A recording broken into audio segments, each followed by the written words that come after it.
2025 లేదా 26లో డిగ్రీ లేదా బీటెక్ చదివారా? సాఫ్ట్‌వేర్ జాబ్ కోసం ఎదురు చూస్తున్నారా? అయితే కోడ్ జ్ఞాన్ 100 డేస్ కోర్సులో చేరండి, జాబ్ సాధించండి. స్టూడెంట్ సాఫ్ట్‌వేర్ జాబ్ అప్లై చేసిన తర్వాత కొంతమందికి ఏంటంటే ఆన్‌లైన్ ఇంటర్వ్యూస్ వస్తాయి సార్.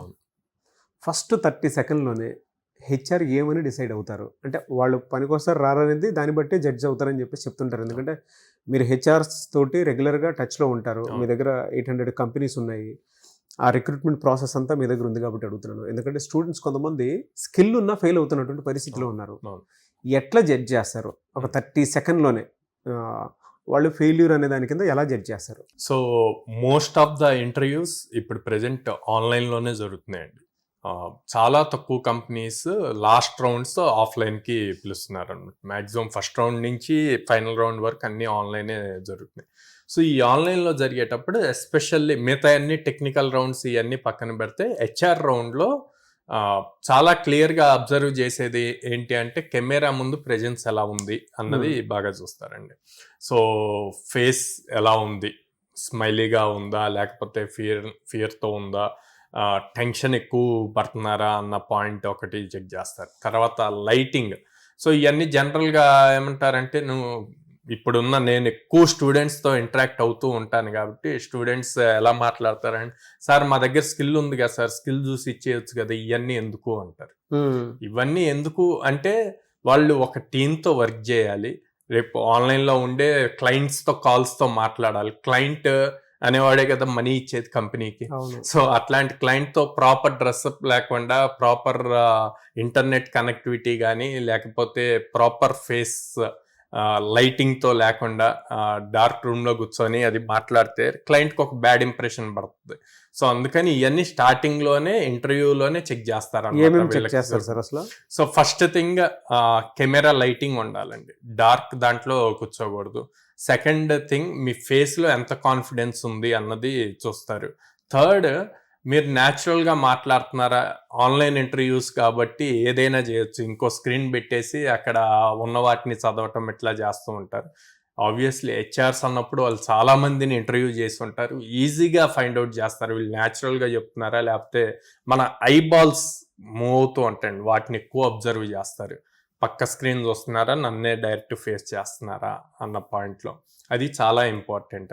సో నెక్స్ట్, కూర్చున్న రూమ్లో బ్యాక్ డ్రాప్ ఎలా ఉంది అన్నది ఇంపార్టెంట్. సో ఇప్పుడు ఏమవుతుంది, ఆన్లైన్ చేసేటప్పుడు అందరికీ అది పాసిబుల్ అవ్వదు కాబట్టి మనకి వర్చువల్ ఇమేజ్ చేంజ్ చేసుకోవచ్చు బ్యాక్ డ్రాప్లో. ఆ ఇమేజ్ ఏ లెవెల్ ఉంది అన్నది కూడా ఇంపార్టెంట్. కొంతమంది ఓషన్లో ఉన్నట్టు, బీచ్లో ఉన్నట్టు ఇట్లా పెడతారు. అట్లా కాకుండా ప్రొఫెషనల్గా ఎక్కడైనా ఒక స్టడీ రూమ్లో ఉన్నట్టు కానీ అట్లాగా బ్యాక్ డ్రాప్ ఇమేజ్ అన్నది ప్రాపర్గా సెట్ చేసుకుంటే బెటర్.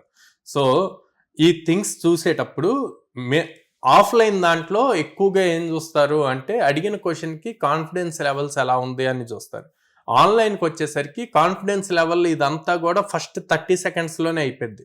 తర్వాత ఎంత న్యాచురల్గా ఆన్సర్ న్యాచురల్గా చెప్తున్నాడా లేకపోతే పక్క కాపీ చేస్తున్నాడా అన్నది చూస్తారనమాట. ఎందుకు అవతల పర్సన్ డైరెక్ట్గా లేరు కదా.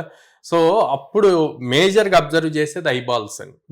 ఐబాల్స్ స్ట్రైట్గా ఉండి మాట్లాడుతున్నారా లేకపోతే అటు ఇటు మూవ్ చేసి అవి చూసి చెప్పటానికి చేస్తున్నారా అన్నది ఎక్కువగా చూస్తారనమాట. ఈ థింగ్స్ ప్రాపర్గా ఫాలో అయితే గనక మీకు హెచ్ఆర్ రౌండ్ క్లారిటీ వస్తుంది. ఓకే, సో ఎందుకు చెప్తున్నాను ఇంత పర్టికులర్గా అంటే మేము మా స్టూడెంట్స్ని చూస్తూ ఉంటాం కాబట్టి చాలామంది స్టూడెంట్స్కి మేము ముందే చెప్తాం అనమాట, మీరు ఇలాగే ఉండాలి. ఎందుకు అంటే వాళ్ళకి 100 days ప్రోగ్రాంలో 75 days సాఫ్ట్ స్కిల్స్ మీద, కమ్యూనికేషన్ స్కిల్స్ మీద, ఈ మాక్ ఇంటర్వ్యూస్ మీద ట్రైనింగ్ జరుగుతుంది, ఎవ్రీడే జరుగుతుంది. సో ఇలా జరిగినప్పుడు వాళ్ళకి ఆ ప్రాక్టీస్ జరుగుతుంది కాబట్టి వాళ్ళు ఏ టైప్ ఆఫ్ ఇంటర్వ్యూ అటెండ్ అవ్వటానికి కూడా ఈజీగా అటెండ్ అవ్వగలుగుతారు. ఆ భయం అన్నది లేకుండా ఉంటుంది. మెయిన్ మనం ఎంత టెక్నికల్గా స్ట్రాంగ్ ఉన్నా సరే ఇంటర్వ్యూ అనగానే ఒక చిన్న భయం అన్నది వస్తుంది, అమ్మో రేపొద్దున ఇంటర్వ్యూ అటెండ్ అవ్వాలి. అది లేకుండా ఉండాలి అంటే ఎక్కువ ప్రాక్టీస్ చేయాలి, మాక్ ఇంటర్వ్యూస్ ఎక్కువ అటెండ్ అవ్వాలి అనమాట. ఆ ప్రాక్టీస్ ఇస్తాము కాబట్టి ఇంతమంది స్టూడెంట్స్ ఇప్పుడు దాదాపు 4100+ స్టూడెంట్స్ మా దగ్గర నుంచి ప్లేస్ అయ్యారంటే మెయిన్ రీజన్ అదే, అంత ఎక్కువ ప్రాక్టీస్ చేయబట్టే వస్తుంది అనమాట. సో స్కిల్ ఉన్న స్టూడెంట్స్, స్కిల్ లేని స్టూడెంట్స్, స్కిల్ ఉన్న వాళ్ళు రిజెక్ట్ అవుతారు, స్కిల్ లేని వాళ్ళు సెలెక్ట్ అవుతూ ఉంటారు. సో ఇలాంటి టైంలో అందరూ లక్ అని చెప్పి మాట్లాడతారండి. నేనేం చెప్తానంటే లక్ కాదు, ఈ స్కిల్ ఉన్న వాళ్ళు ఏమంటారు అంటే మా దగ్గర స్కిల్ ఉంది కదా, ఈ అవసరం సాఫ్ట్ స్కిల్స్ అన్న పాయింట్లో ఉంటారండి, నెగ్లెక్ట్ చేస్తారు. కానీ లైఫ్లో నాట్ ఓన్లీ ఫర్ జాబ్, లైఫ్లో ఎప్పుడైనా సరే మీరు అనుకున్నది ఎక్స్ప్రెస్ చేయడానికి కావాల్సింది కమ్యూనికేషన్ స్కిల్స్. ఆ కమ్యూనికేషన్ స్కిల్స్ లేకపోతే అది చాలా ప్రాబ్లం క్రియేట్ అవుద్ది, మాట్లాడలేకపోతారు. సో అది ఓన్లీ జాబ్కే కాదు, ప్రతి దానికి కావాలి. స్కిల్ లేని వాళ్ళు అరే ఎట్లాగైనా ఏదో ఒకటి మాట్లాడి వాళ్ళని ఇంప్రెస్ చేసి జాబ్ తెచ్చుకోవాలి అని చెప్పి మాట్లాడతారు. సో అందుకని వాళ్ళకి ఈజీగా జాబ్స్ వస్తాయి. స్కిల్ ఉన్న వాళ్ళు ఏంటంటే మాకు స్కిల్ ఉంది కదా ఇది ఎందుకులే అని ప్రియారిటీ పెట్టుకోరా. సో ఈ ఎక్కువ చూస్తూ ఉంటాము, వాళ్ళని మళ్ళీ గైడ్ చేస్తాము, ట్రైన్ చేస్తాము, మళ్ళీ వస్తూ ఉంటాయి. సార్ మిమ్మల్ని అప్రోచ్ అవ్వాలంటే ఒక పేరెంట్ అయినా సరే, స్టూడెంట్ అయినా సరే, మీ దగ్గరకు వస్తే మీరు ఇచ్చే బెనిఫిట్ ఏంటి? సో ప్రతి పేరెంట్ని, స్టూడెంట్ని ఫస్ట్ బ్రాంచ్కి విజిట్ చేయమంటాను, కౌన్సిలర్స్తో మాట్లాడమంటాను. మాట్లాడాక ఎగ్జిస్టింగ్ స్టూడెంట్స్తో మాట్లాడి డెసిషన్ తీసుకోమని చెప్తానండి. ఎందుకు అంటే మేము 100 days అప్స్కిల్ చేస్తాము. ఓకే, అప్స్కిల్ చేశాక మేము దాదాపు 800+ కంపెనీస్తో అసోసియేట్ అయ్యి ఉండటం వల్ల వాళ్ళకి ఎవ్రీ వీక్ మినిమం 3 drives అన్నవి ఆపర్చునిటీస్ ఇస్తాము. సో అప్స్కిల్ చేసి ఆపర్చునిటీస్ ఇచ్చినప్పుడు క్రాక్ చేయటం easy. At the same time not only technical, communication skills, soft skills రెండూ నేర్పిస్తాము, యాప్టిట్యూడ్ రీజనింగ్ నేర్పిస్తాము. అండ్ పేరెంట్స్కి మన సైడ్ ఎక్కువ ఫార్మర్ బ్యాక్గ్రౌండ్ నుంచి ఎక్కువ స్టూడెంట్స్ ఉంటారు కాబట్టి వాళ్ళ కోసం 0 down payment EMI ఆప్షన్స్ కూడా ఉందన్నమాట. ఓకే, సో డబ్బు లేకపోయినా సరే ముందు వచ్చి చదువుకోవడానికి అవకాశం. ఈఎంఐలో పే చేయొచ్చు, స్టార్టింగ్ జాయిన్ అయ్యేటప్పుడే పే చేయాల్సిన అవసరం ఉండదు. అండ్ దెన్ ఎక్కువ మంది గర్ల్స్ స్టూడెంట్స్ ఉంటారు.